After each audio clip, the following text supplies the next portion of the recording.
Trigger warning for this episode. Subject matter includes death and moments of wanting to die. Hopefulness. Finding your purpose. Embracing the suck of your illness. Doing what you can. If these are issues you struggle with, then you're in luck because they're also topics of this episode. I'm joined by cancer warrior Terry Tucker as he takes us through his journey on this week's episode of Chronically Living. I'm Kelsey Harris, chronic illness warrior and psychotherapist. On Chronically Living and How to Make the Most of It, we're providing tangible ways to improve the well-being of Spoonies. So get ready to make the most out of your life, even with that pesky chronic illness.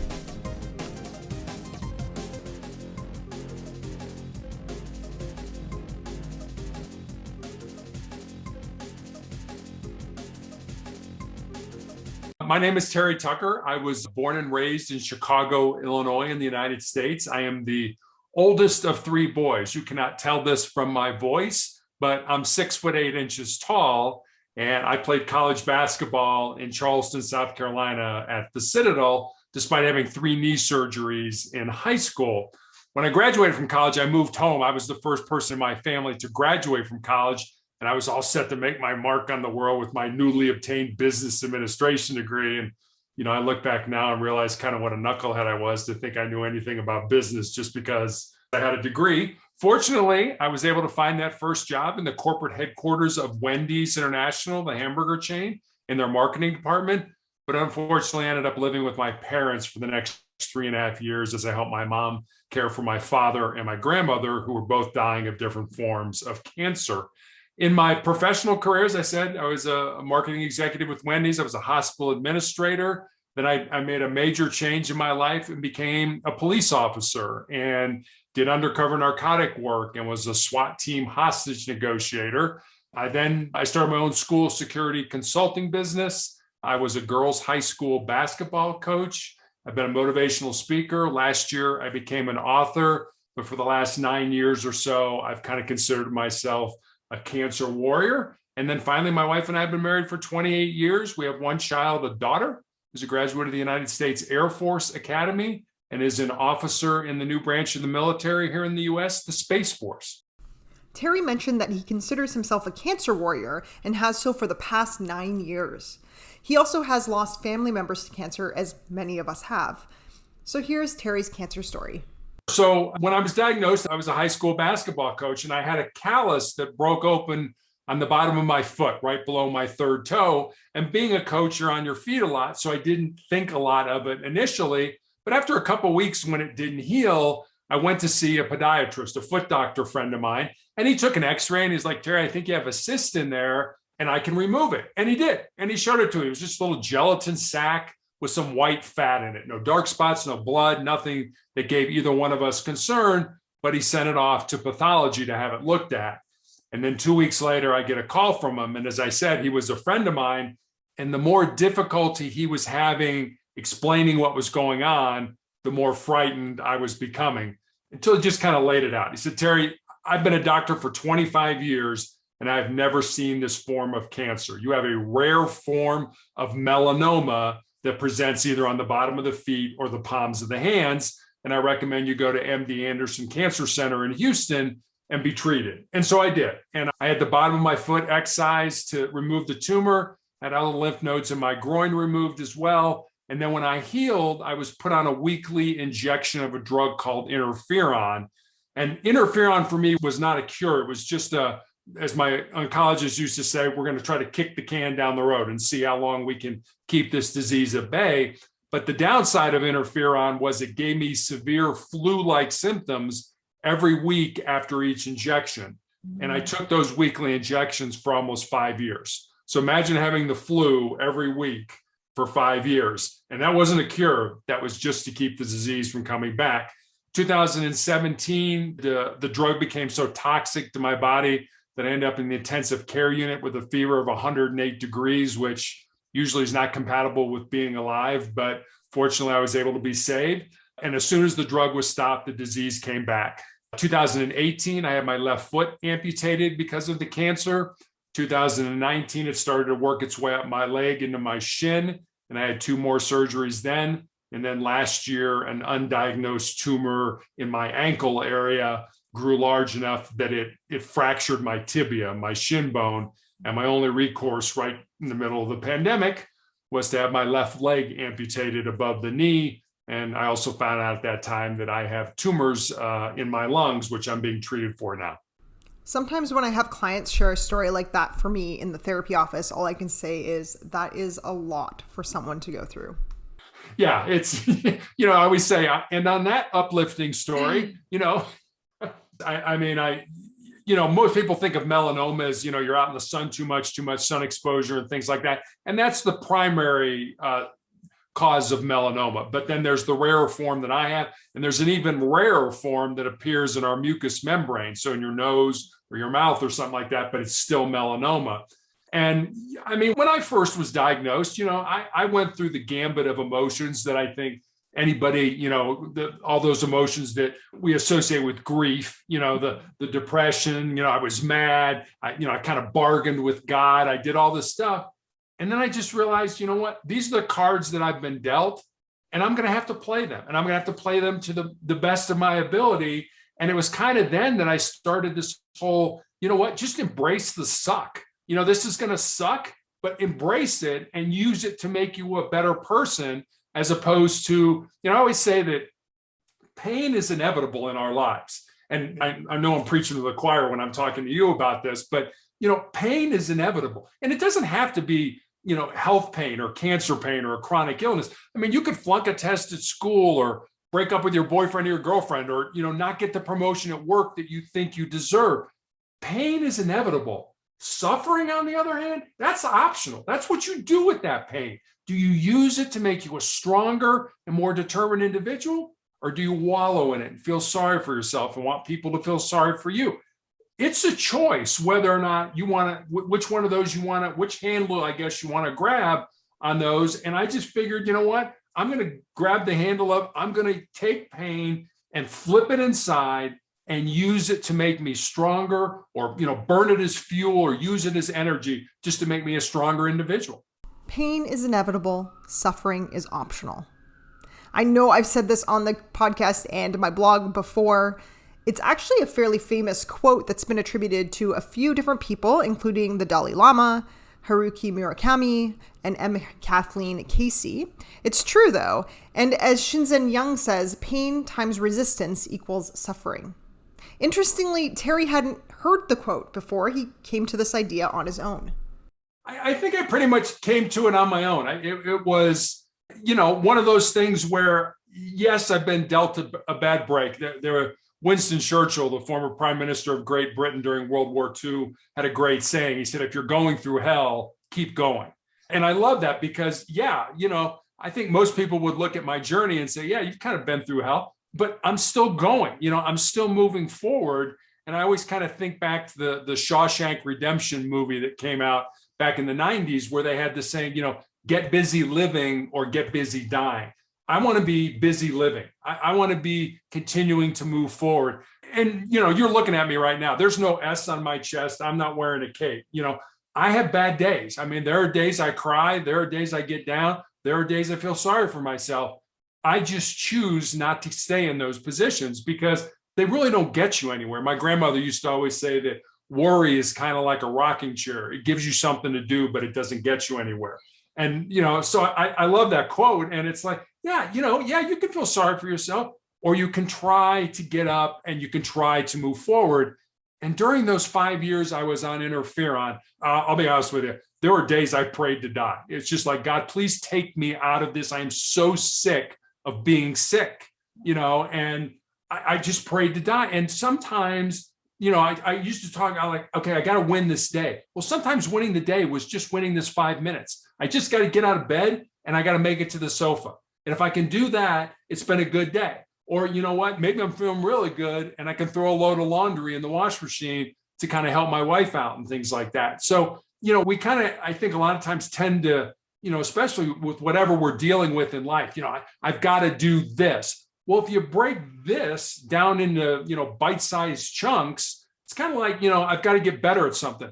Well, instead of getting better at something, what if you got 1% better every day? At the end of 30 days, you're 30% better than when you started. And getting 1% better is a whole lot more manageable than saying, I've got to get 100% better right now. In a lot of ways, that's kind of impossible.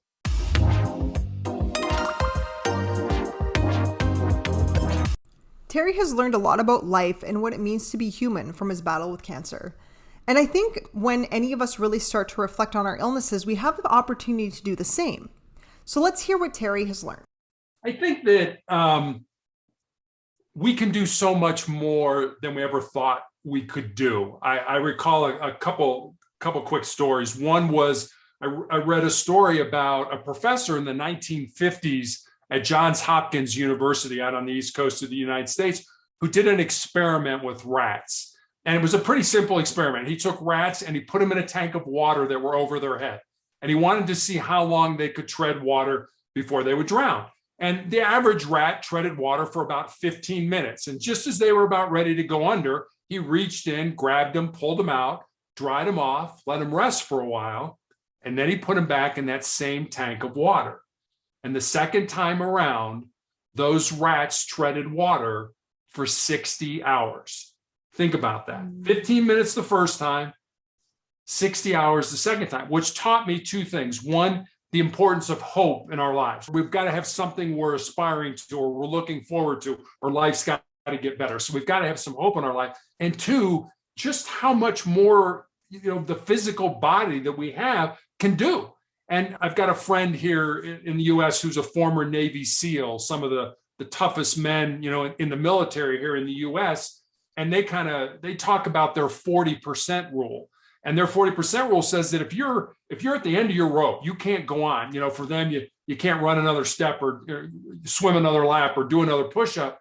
You're only at 40% of your maximum. And you still have 60% left to give to yourself. So whenever I get in those dark places or those down places, I always remember those kind of two stories. And it's like, no, you have so much more to give to yourself. I don't care how bad you're feeling, just get up and keep moving forward.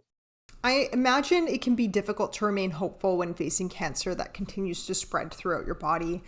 And I know a lot of you listeners with other chronic illnesses, such as autoimmune diseases, often have difficulty with hopefulness. I asked Terry how he manages to remain hopeful. I mean, when I found out that I, was going to have my leg amputated and I had these tumors in my lungs, I went to the mortuary, I went to the cemetery, I went to the church, and I planned my funeral. And I kind of got some brushback from people from that. It's like, don't you think that's kind of defeatist? And I kind of looked at them like, well, little secret. Last time I checked, everybody's going to die. Nobody's working on a cure for life right now. So yeah, I kind of looked at it like everybody dies, but not everybody really lives. And there's a Native American Blackfoot proverb here that I heard years ago that I just love. And it goes like this. When you were born, you cried and the world rejoiced. Live your life in such a way so that when you die, the world cries and you rejoice. And I think the operative words there are live your life. You've got to live a life so that, people are going to cry when you're gone, but you're like, yeah, all right. We're moving on to something that's bigger and better and things like that. And that's what I want, and I think you do that. And death is not, don't get me wrong. I'm not hastening it. I don't want it to come anytime in the near future, but when it does, it doesn't scare me that much. And it doesn't because I think I found my purposes in life and I live those purposes. And having done that, it's okay. It's okay to move on. It's okay to die. I don't know why we're all, real excited. Oh, I can't talk about, I've got a neighbor who, whenever we talk about my cancer or that I went to the cemetery and something, nope, can't talk. Nope, let's talk about something else. Can't deal with it. So it's like, well, you know what? It's going to happen to you eventually. You're going to have to deal with it. So see what happens. Everybody dies, but not everybody lives. Let's just sit with that for a moment. Terry takes on a certain attitude and mindset towards life, which is really apparent already. Why is this helpful and beneficial to his life and his overall health? Again, it's kind of like, which handle are you going to grab? Are you going to grab the handle of hope, or are you going to grab the handle of, pity and feeling sorry for yourself? And I guess over these 9 years I've kind of developed what I call my 4 truths. And I'll give those to you. They're just one sentence. I have them on a Post-it note sitting here on my desk. So I see them multiple times during the day. And these are things that they're just part of me. They're things that I've come to know over these last 9 years. So the first one is, you need to control your mind, or your mind is going to control you. And you know this, our brains are hardwired to avoid pain and discomfort and to seek pleasure. So to the mind, the status quo is good. Things are fine, don't mess with it. But the only way you're going to grow, the only way you're going to get better is if you step outside of those comfort zones. But that's scary. It's scary to do that. What are people going to say? Are people going to make fun of me? What if I fail? So what? Who cares? Especially when you're young, get out there and fail often, because you'll learn things. So that's the first one. You need to control your mind. The second one we sort of talked about a little bit earlier, about how we need to embrace the pain and the difficulty that we're all going to experience in life, and use that to make us a stronger and more determined individual. And again, I talked about, instead of running from pain, instead of, our brains getting away, and this as a therapist, people run to alcohol, they run to drugs, they run to bad behavior whenever they get into pain. But what if you didn't do that? What if you did just the opposite and took that pain and flipped it inside and burned it as fuel, or used it as energy to make you a stronger person? And like I said, there's no S on my chest. I don't wear a cape. So, if I can do it, pretty much anybody can do it, because I am the biggest baby in the world. I mean, when I was a little kid and I knew my mom was taking me to the pediatrician for, a shot or a vaccine, I'd wait till she got out of the car, and then I'd lock all the doors from the inside, and that was long before key fobs was available. So she used to have to go in and get the pediatrician and his nurse, and it was kind of a cat and mouse game to get me out of the car. And then literally the pediatrician would carry me over his shoulder into his office. That's how afraid I was of getting a shot, and now there are days when I'm on this clinical trial that I'll get stuck with a needle 18, 19, 20 times in one day. And it's like, does that hurt? Yeah, it hurts, but take that hurt and use it to make you stronger. So that's number 2. Number 3 is more of a legacy truth. And it's this: what you leave behind is what you weave in the hearts of other people. And I think it's important for all of us to think about sort of the end game of our lives. What are people going to say about you at your funeral? Would your ancestors be proud of the life that you lived? They set the table for you. Would they be proud of this table that you're going to set for the next generation? So that's number 3. And then number 4 is pretty self-explanatory. As long as you don't quit, you can never be defeated. And my pain, your pain, everybody's pain is going to end someday. I mean, mine may end through surgery. It may end through medication. Quite frankly, it may end when I die. But if I quit, if I give up, if I give in, pain will always be a part of my life. Every time mindset comes up in an interview, I like my guests to share how they would respond to those of you who have been listening this whole time and still might be thinking, enough with all this mindset stuff. Mindset won't fix me. So here's what Terry says. I've had that, not a lot, but I've had it enough that it bugs me now, where people will come up to me and hear my story, and it'll be like, Terry, I could never do what you did. And I kind of look at them sort of as a smart aleck and say, like, yeah, you're right. You couldn't, because you already defeated yourself. Why would you start anything with the attitude of, I can't do this, or I'm going to fail, or it's not going to work out? Why would you, your brain can hold one thought at a time. Why would you make that a negative thought? And it's so easy for us to go to that negative place. I always think about, back in college, I knew guys who would go out and party, the night before an exam or, big paper was due, and then they'd come in hungover to the exam. And what do they say? What's the first thing they say? I'm going to blow this test. Yeah, absolutely. You're going to blow it. You've already decided you're going to blow it. Why wouldn't you at least come into the test and give yourself the benefit of the doubt? Hey, I paid attention in class most of the time that I was here. I'm going to do great on this test. Why not give yourself the benefit of the doubt that you're going to do well? Why do we always go to, this, I can't do this, or, I'm going to blow this, or, this is something that I'm not going to be successful at. If that's your attitude going in, my advice would be don't even try it. Don't even start it, because you're just going to frustrate yourself. So attitude is so important. I remember there was a basketball coach at the University of Indiana by the name of Bobby Knight when I was growing up. And he had a great quote. He said, mental is to physical as 4 is to 1. And if you think about that, I mean, here's a guy who's basically coaching the physical aspect, basketball, we're going to do physical stuff. We're going to run, jump, on all that kind of stuff. But what he's saying is, no, before the physical, the mental part is so much more important. So for all those people who say, I could never do it. Yeah, you're right. You could never do that. The mental is so much more important than the physical. If you can overcome all the negative mental stuff, the physical stuff will be a whole lot easier. Terry and I talk a little more about this, and that part of the interview is available to patrons of Chronically Living. Follow the link in the show notes to sign up for your weekly content at only $5 a month.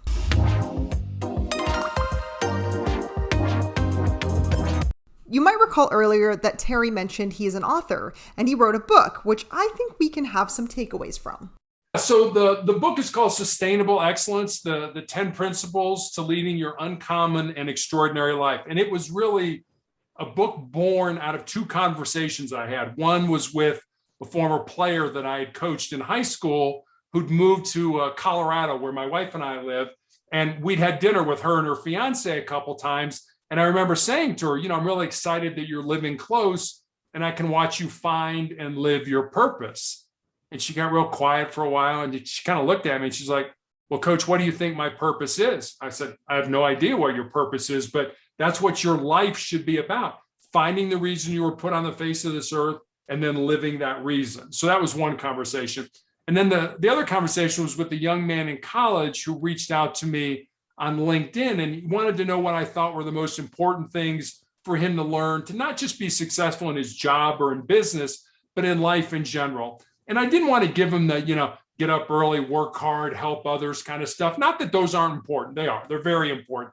But I kind of feel they've been done. So I wanted to see if I could maybe go a little deeper. And so I thought about it for a while and I wrote some notes. And eventually I had these 10 ideas, these 10 thoughts, these 10 principles. And so I sent them to him. And then I kind of stepped back and I was like, well, I've got a life story that fits underneath this principle, or I know somebody whose life emulates this principle. And literally during the 3-month period between when I had my leg amputated and when I started chemotherapy for the tumors in my lungs, I sat down at the computer every day and I built stories. And they're not made up stories. They're actual, this is a real person and this is how he or she, accomplished this or overcame that. And so I just built stories underneath each of the principles. And that's how sustainable excellence came to be. It's always fun for me as an author when somebody gets the book and they read it, because there's always one principle. And the principles are not in any particular order. 1 is not any more important than number 7 or anything like that. But there's always one principle that kind of everybody gravitates to. Number 3 was the one for me, or number 5 was the one for, And for me, the one that I kind of gravitate to is, and each principle is a chapter. And this chapter is basically most people think with their fears and their insecurities instead of using their minds. And I think that resonates with me because I've done that. I've probably done it more times than I care to admit that, I want to do something. And I always tell when I speak to young people, if there's something in your heart, something in your soul that you believe you're supposed to do, but it scares you, go ahead and do it. Because at the end of your life, the things that you're going to regret are not going to be the things you did. They're going to be the things you didn't do. And by then it's going to be too late to go back and do them. So thinking with your mind, or thinking, rationally, we usually make good decisions that way. When I was a hostage negotiator, we kind of looked at what we did as sort of riding on a teeter-totter or a seesaw at the park. If you've got a barricaded person or a drunk person or, whatever it is, and their emotional end is way up in the air, they're not going to make good decisions. You've got to get to a point where you let them burn off a lot of that emotional energy and kind of get that teeter-totter to equilibrium, hopefully. And if you're really good or really lucky, you can get the rational side up in the air and the emotional side sort of down on the ground. And when you're making decisions with your rational brain, you're going to make much better decisions than if you're trying to make a decision based on emotion. So that's one. There's a chapter in there that I talked about already about failing and failing often, especially when you're young. There's a chapter in there also about listening. That was another thing that I learned as a negotiator. As a policeman, 99% of what you do is face to face with another person, whether you stop somebody for speeding and you're issuing them a citation, or whether you're responding to a radio run at somebody's house for a fight or whatever it is. It's face to face. And you can take visual clues in addition to everything else that's going on. If you're talking to somebody and they're kind of like looking around, maybe they're looking to run. Right. Or, if they're standing there and they're balling up their fists, maybe they want to fight you. And you can see that and like, okay, I can do so. I can sit them down. I can handcuff them. I can put them in my car, whatever's appropriate for why I'm there and why we've contacted that person. But as negotiators, that person wasn't with us. They very well could have been blocks away, or we're negotiating through a locked door and, they've got a hostage or something like that. And so we had to figure out what was going on based on what people were saying, what they weren't saying, and how they were saying it. And there were several times where we'd spend hours kind of over here talking about something when the real problem was over here. And they needed to burn off all that emotional energy to talk about this before they could ever get to the point where they were ready to talk about that. So what we did, people used to say, you talk the guy out or you talk the woman out. We didn't really talk them out. We kind of listened them out. We would ask an open-ended question and just let them go on.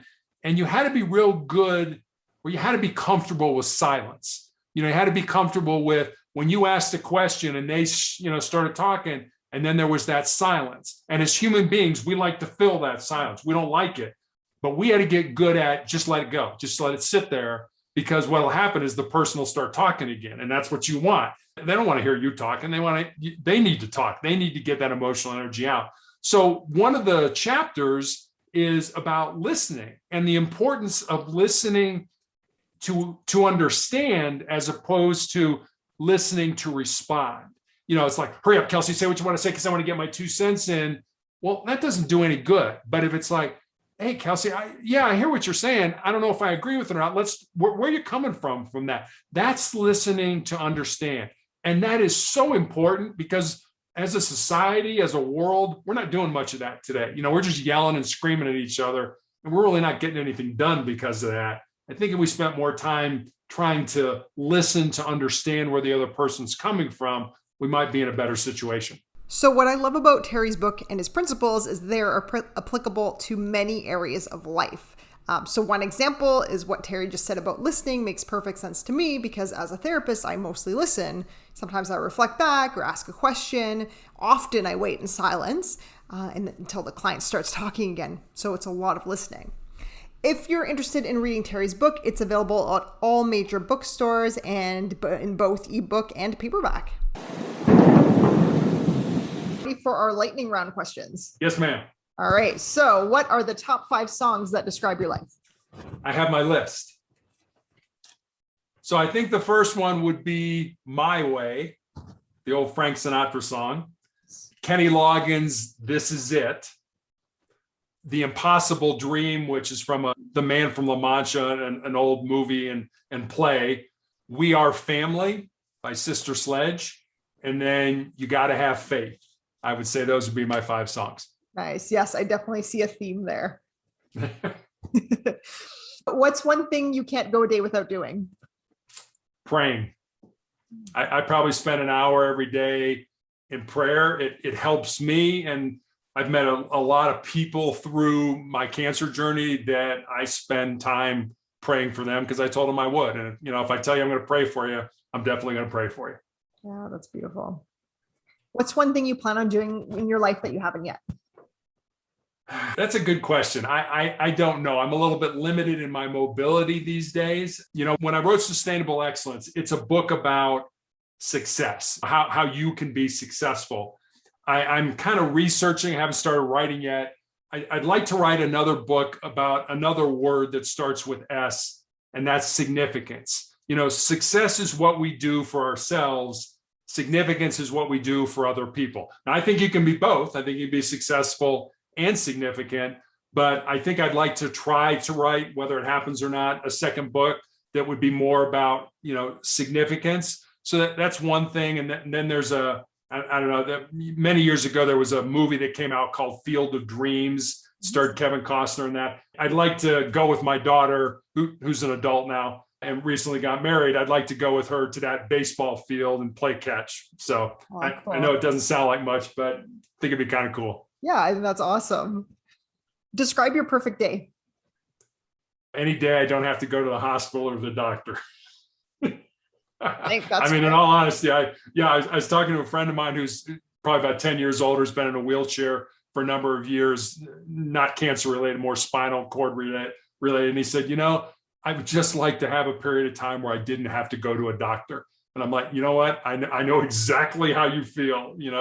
It's just, it would just be nice not to have to think about that. Yeah, totally. That makes sense. How do you inspire others to make the most of their lives? A lot of it is through podcasts. I have this kind of 3-week window. So for a week, I go for therapy Monday through Friday. I go for infusion therapy at the hospital, and then I have 2 weeks off. And my wife and I kind of have this ongoing battle of, you need to spend that 2 weeks resting and getting your blood counts back up and all that kind of stuff. Whereas I feel I like to be on podcasts, and I've been lucky to have been probably on a couple hundred now from all around the world. And I remember when I mentioned my dad was sick when I got out of college.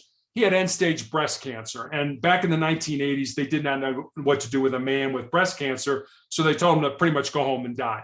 Well, he lived another 3.5 years. And I believe he did it because he had a purpose. He was in real estate, and he worked up till 2 weeks before he died. And I always kind of remembered that, sort of tucked it away in the back of my mind. And as I go through this, it's like these 2 weeks, I could sit around and, watch television and do all that kind of stuff. Or I could, go on podcasts with nice people like you and have a conversation about my story and hopefully make a difference in somebody's life. And, if we do that through our conversation tonight, today's been a good day. And so I don't care how tired I am, these podcasts energize me. They give me a purpose. So I guess that's the answer to your question.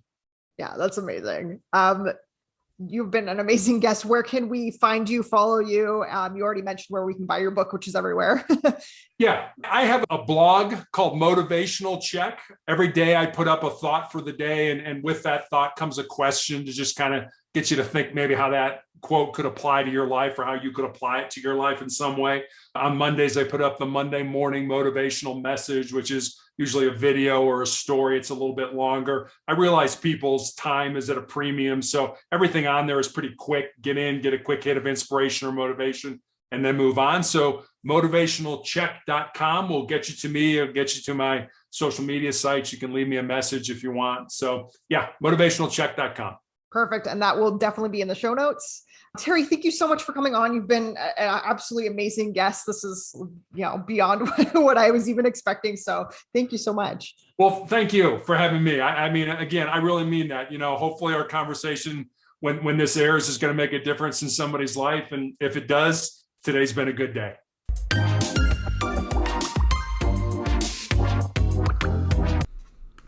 Okay, so much of what Terry said really struck me, and you guys should have seen my face during this interview because he was literally talking about things that I talk about, that I've talked about on the show, that I talk about with clients, I talk about with myself even. So, here's a couple examples. He mentioned embracing the suck, embracing emotions, and I recently did an episode on acceptance of emotions and sensations. He mentioned not letting your thoughts control you, right? Which we had an episode on creating distance between ourselves and our thoughts. He suggested doing something daily and really having that life purpose.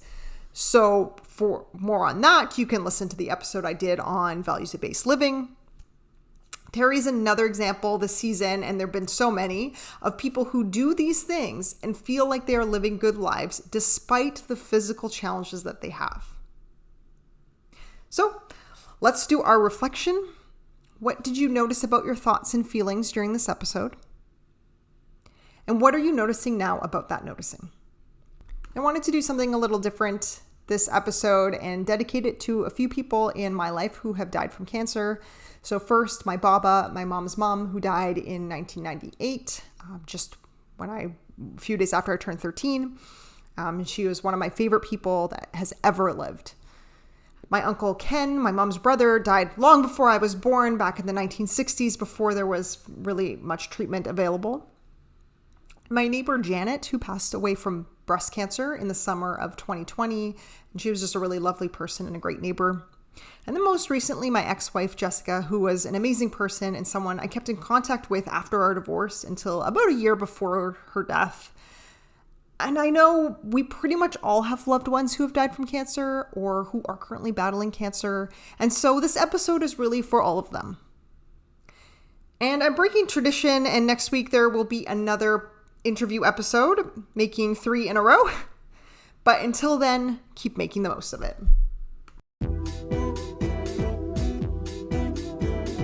Special thanks to Marty for the original music and Charity Williams for the original artwork.